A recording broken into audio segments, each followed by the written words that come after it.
The worst trash in our ocean is styrofoam. 100%, hands down. In my experience, it impacts everything from, microorganisms to whales. And I guess you could say that about any kind of microplastic, actually. But styrofoam itself as an invention should never have been invented.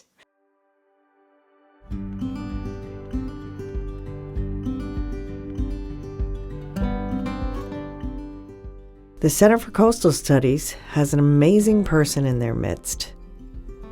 With no shortage of energy and enthusiasm, Laura Ludwig has gone from having a good idea to building a program that is making a difference. The Marine Debris and Plastics program at the Center for Coastal Studies looks at plastics in the ocean from a number of different angles, including ghost gear recovery, shoreline cleanups, and impacts of plastics to habitat and wildlife. What do Boston Harbor Island's music composers, shipwrecks, and artists have in common? Well, apparently, ghost gear.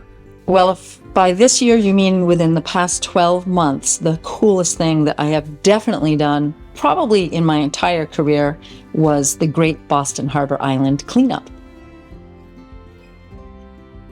70 volunteers sounds like a lot, but it was spread out over 1 week, and we were collaborating with really great, well-established programs in the Boston area. So there were approximately 30 people from the Center for Coastal Studies Beach Brigade, and supplemented with folks that we'd never worked with before who came out for a day here and there, who were volunteers with the National Park Service or with the Massachusetts DCR on an island, camping in yurts. And we wound up calling it Trash Camp. It was really fun.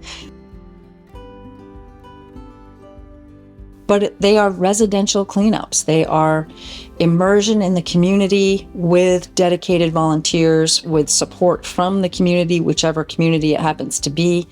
And in the case of the Great Boston Harbor Island cleanup, we were working on an area that had never, ever been cleaned before.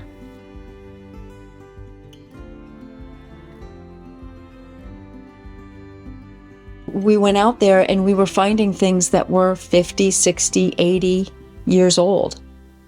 A gas mask from World War I and styrofoam that was probably 60-year-old blocks of foam. They aren't easy to get to. That's the other piece of this, is rocky shorelines, and unless you knew what you were doing, it was quite dangerous. We removed over 45,000 pounds of trash. 45,000 pounds of trash in 1 week from 5 islands with 70 volunteers.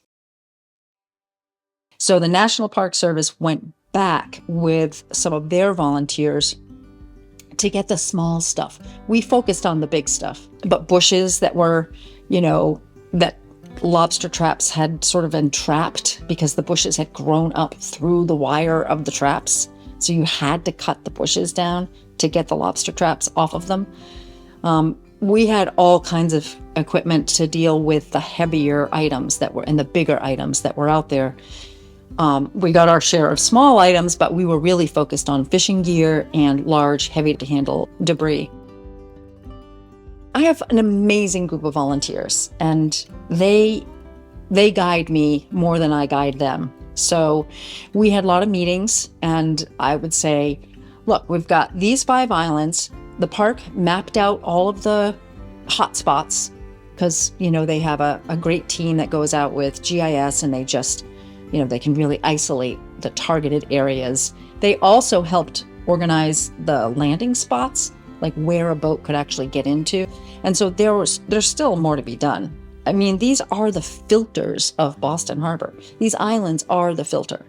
And plastic debris that floats or that's pushed up on these island shorelines gets trapped on the islands. And so it was really about restoring the habitat of the islands so that it could be, more habitable by mostly birds. We were very concerned about bird there's a lot of staging, nesting, and rearing of young that happens on these islands.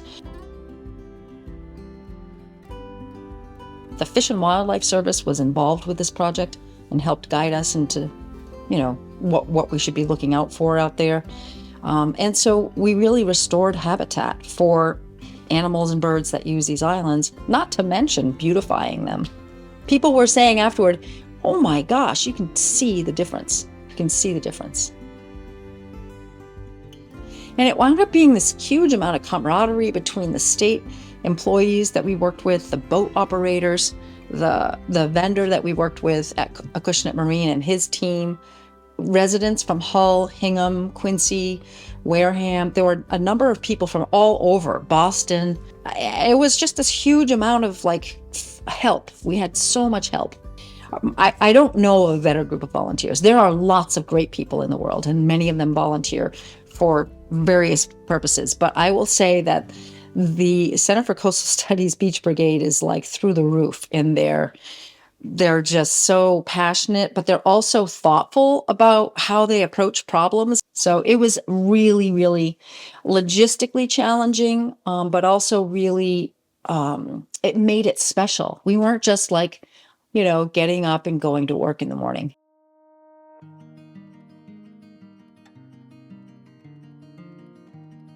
I've been doing a lot of collaborating with marine debris artists, and we've had a lot of our trash that we've sorted and documented and stored being used by creative people. And so we did a lot with the Commons recently.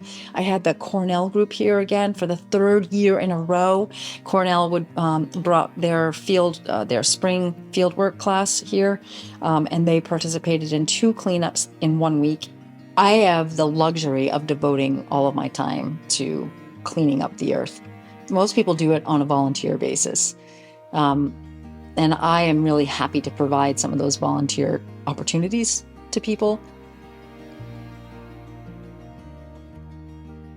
My name is Annie Lewandowski.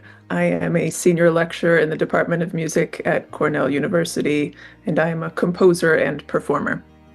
Oh, wow. And how did that lead you to trash? That is a great question.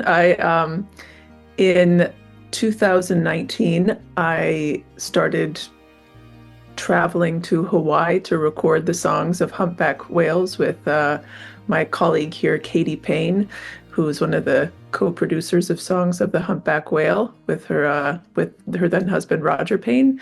And humpbacks sing songs that evolve over time. I teach classes in improvisation and songwriting, and I found in the humpbacks this creative process that I was interested in humans, in this other species. Entanglement is a major source of mortality for humpback whales and North Atlantic right whales in the Gulf of Maine. And so I was envisioning with my collaborators some sort of creative realization that involved working with marine debris. And a director of a whaling museum said, "You've got to be in touch with Laura Ludwig." In 2021, that spring, I came to help with her ghost gear cleanup over my own spring break. And then that summer, I came back in June to collect several hundred pounds of marine debris for my Siren project. And at that time, I was studying with my collaborator, Kyle McDonald, how there are these slight differences and how humpback, individual singers sing the same song. And I was really interested in what is that saying about can you think about a composer's voice with a whale as you would with a human? And so those songs of the whales are the sound, the sonic component of this installation. And then I went through and annotated all these songs. So I tagged them and labeled the different parts of the songs. And then my collaborator and I compared how these singers would sing the same kind of note. My collaborator used AI. He's a creative technologist to get a kind of computational perspective on that and translate it into lights. And so there's this lighting display that goes across all of Laura's nets as you're listening to the songs of these singers. And so it kind of is in this, you're kind of in the tangle there. You're with the beauty of the humpback songs, but you're also thinking about environment. And it's a pretty like multifaceted experience, I think, listening to and seeing Siren.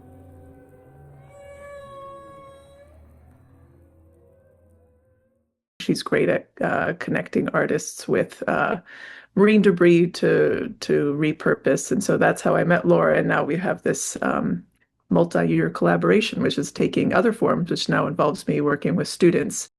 Laura is extremely charismatic and she's really creative. She was a music major. She's got this way with kind of making things happen, and she's a big ideas person. I found my way to this through Humpback Whale Song, and it's one thing for me to research humpback song and kind of see it as this sort of object that I can study, marvel at how it's changed. At the same time, there's a real lived reality for humpback whales out there. The anthropogenic impact, it's ship strikes, it's entanglement, it's climate. And so I feel a real responsibility that these like subjects who I'm just kind of amazed by their musical abilities, that, we humans are really impacting their environment, and that there needs to be some larger kind of advocacy role for me to be as involved in their musical lives as I am. When I was collecting all this gear for this project that was my own art installation, she said, you should come back, you should do something with students. And she just planted the seed of an idea. And it turns out there's a lot of support for it at Cornell. Every trip we've made 3 now to working with the Center for Coastal Studies over spring break, has been filled with undergraduate and graduate students who want to spend their spring break doing some, direct marine conservation work, cleaning, and then also thinking about artistic realizations that might come out of that project. And Mark Adams, who's also a Provincetown resident, has been totally essential in that process. And he's been a real key collaborator too over the past 3 years. And I've been teaching at Cornell for 14 years now, and they're a really driven and thoughtful group of students. And there are, of course, many who want to just go and just hang out and relax over spring break. But there's also a real sort of moral compass in a lot of these students, and they want to do something worthwhile. I mean, the news is often very doomy about climate and environment. And it feels good to get involved, and students know that. And they really have bonded over these trips and have really formed strong friendships, strong collaborations. And, as we all know, when you engage in some kind of service work, the rewards are infinite. So they've tapped into that, and we have a really great time. It's to pick up, lobster traps that have these, cement ballasts that are, attached. I mean, everything is clumsy and heavy.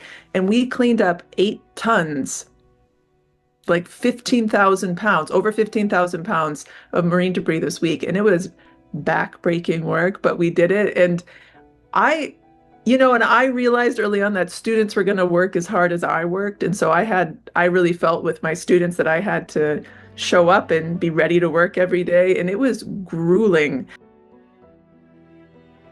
When we're there, they do a lot of recording of the sounds of marine debris cleanup, interviewing people. Some of them are inspired to write their own songs. Some do kind of collages of audio. Some work with the debris only, but there are kind of many different creative outcomes that have resulted over the years from different students. And I really encourage them to explore something that feels authentic to them. And that might be musical in nature, or that might be more visual. Yeah, I mean, she just gets people ready to move. I mean, she's got this incredible energy, this vitality, and people want to help out. I mean, I've seen volunteers of all ages in the Beach Brigade when I'm with students or when I've been there on my own.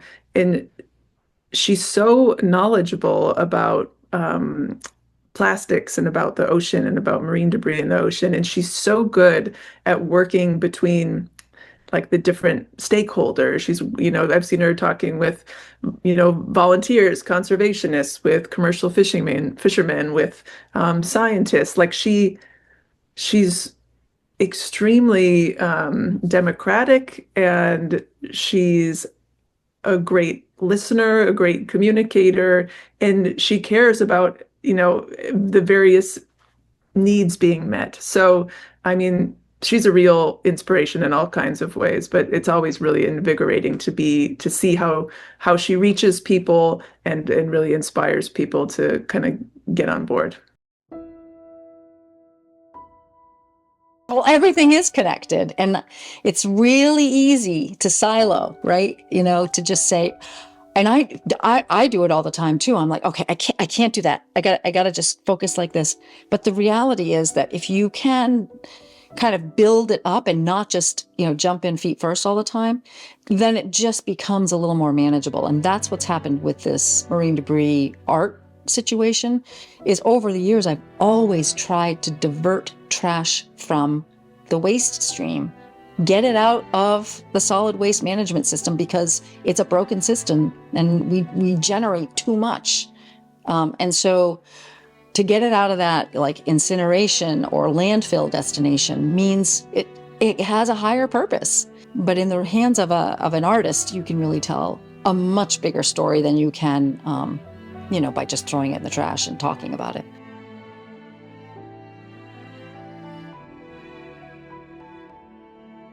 Another interesting connection is her collaboration with Woods Hole. We just are helping make connections with the commercial fishing industry for the Woods Hole Oceanographic Institution.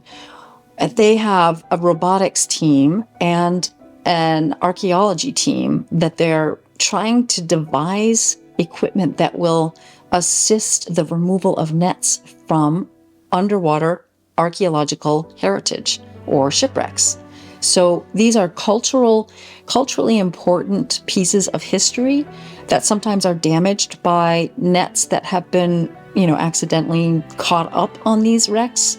And so they're doing the lion's share of work on this, but we are connecting their researchers and scientists with commercial fisheries that are fishing around shipwrecks. And it's kind of a cool project, but nobody knows where it's going to go. It's a 3-year project, and we're just in the beginning of year 1.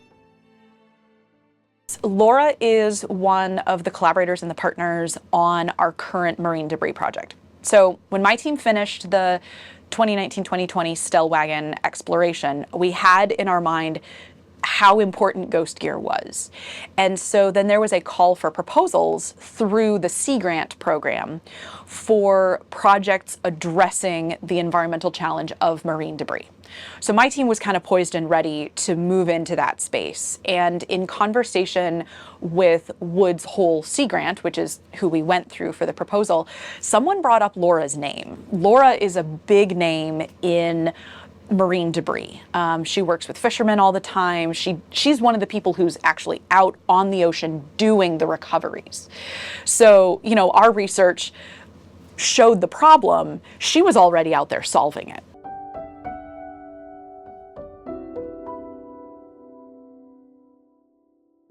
Our marine debris project has 3 major components: prevention, education, and removal. Laura is a key partner on the prevention side of things. So that part of the project has involved us speaking to a lot of fishermen, and we've been very, very broad. We wanted to get opinions from every fishery. We're looking at lobster, groundfish, tuna, scallop, every fishery across the state. We found that shipwrecks with entangled ghost gear had lower biodiversity than ones without. And focusing on one shipwreck, which is kind of the flagship for the sanctuary, the Portland, the areas of the wreck that were impacted by ghost gear had lower biodiversity than unaffected areas, and the change over time driven by entanglements of ghost gear also reduced biodiversity on the shipwreck.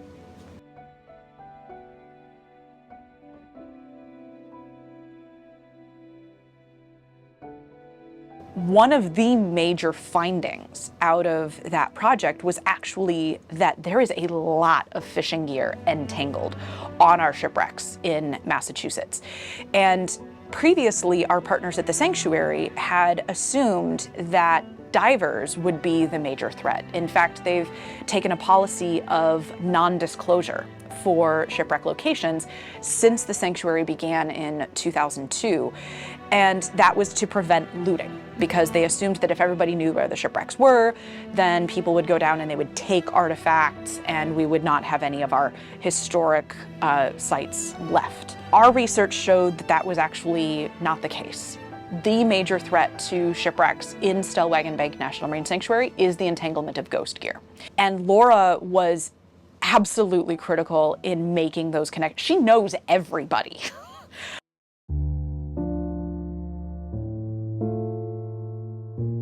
I'm not very good at writing papers. I should probably write and publish a paper or two because we have so much really useful information.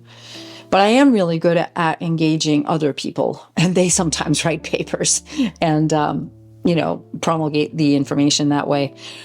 But because of our data, we have changed policies at the state level here in Massachusetts. The Commonwealth has determined, that there was a whole 2-year process using our ghost gear data to try to change the regulatory language on how to handle fishing gear that was at the end of its life or had been lost, abandoned, or discarded. So that has been a long time coming, where we've actually been able to now define what is active versus inactive and make it make much more sense in a 21st century application.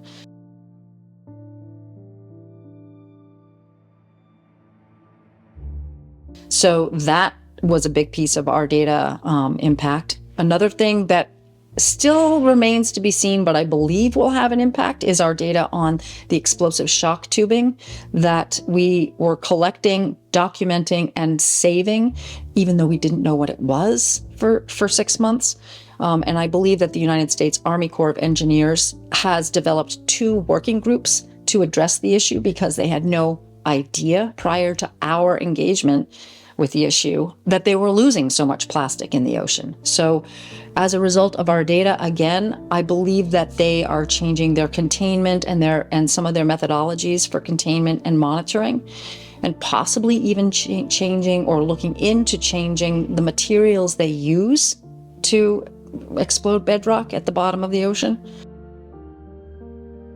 And our data on single-use plastic water bottles, balloons, and plastic bags have helped a lot of municipalities on Cape Cod make their cases, and nip bottles as well. Oh yeah. When you are the person sort of running the show, you don't get a lot of opportunity to actually do the work. Like, I would love to just clean an island for a day, but I never was able to do that. I was jumping from island to island, making arrangements with the boats and the vendor and isolating locations, assisting with equipment, whatever it was. And I guess the satisfying aspect for it is really just literally hearing what people were saying about what they were doing. It was so fulfilling to hear the excitement in people's voices and the sharing of experiences. I mean, it was so exciting at every level. And these were a room full of strangers at the beginning of the week who then became close friends. Now, how is that personally satisfying to me? Well, I just love all these people. They're just great people. And, anytime you surround yourself with positivity, it's like a good thing. I take my spring break to do this trip as well with students. And she asked, if I would be doing this in the future. And I said, yes, it's some of the most rewarding teaching I do all year. Like we read in the news about all these disasters going on, and environmental disasters, climate disasters. And to be with, I really believe in my students, and I really believe in their future. And I believe in their problem solving. I believe in their creativity, and they're going to be future leaders. And I believe I know this is making a big impact on their lives to get out there, to really reckon with the scale of the problem. I mean, Laura gives this phenomenal presentation about the problem of plastics and marine debris. And students, they take that to heart, and they're doing the work, the back-breaking work of cleanup out there, and having to kind of live with the consequences of how we live now. And I believe in the transformation for all of us. I mean, it's affected me, but I also see it happen in my students. And, these are students from all fields. These are students who are in material science. These are students who are in public policy. These are students who are in the biological sciences, computer science. Like the kind of crazy time we're in right now is going to really require, the responses of many disciplines. And I think that this is modeling that and showing them that they have a place in that kind of striving for a solution. When you surround yourself with plastic trash every day, it gets pretty depressing. Like, there's a lot of plastic on the planet, and we live in a beautiful, pristine, clean environment, and it's still a lot of trash. And so, you can give up pretty easily. Like, how the heck is cleaning a beach going to make any difference in the world, given the issue of plastic pollution? And that's the answer. The answer is that a lot of people care about it. It's not just me. I'm not pulling teeth. I'm not trying to convince anybody. I am providing an opportunity for people to actually help that issue. And because we are so focused on data and not just, clearing materials off of a beach and throwing them in the trash, we have really learned a lot from the work that we do. And that also gives me hope, because our information helps other people take it up a notch and, pass a law, use our data to help make a point. Use it to argue a case, use it to show the reality, versus just, oh yeah, you cleaned 100 bags of trash off the beach. Well, what was in that? What were those bags? What did you find? What can we do to prevent that? I mean, I'll say that, I met with students a few weeks after we returned to Ithaca after leaving Provincetown. And when students were reflecting on the trip, they came back to how inspired they were by Laura. She left a real impression, and she moved them, and she included them and made them feel like they had a place in a larger conservation story. And that ability of hers is extremely special. Just, I was surrounded by my people.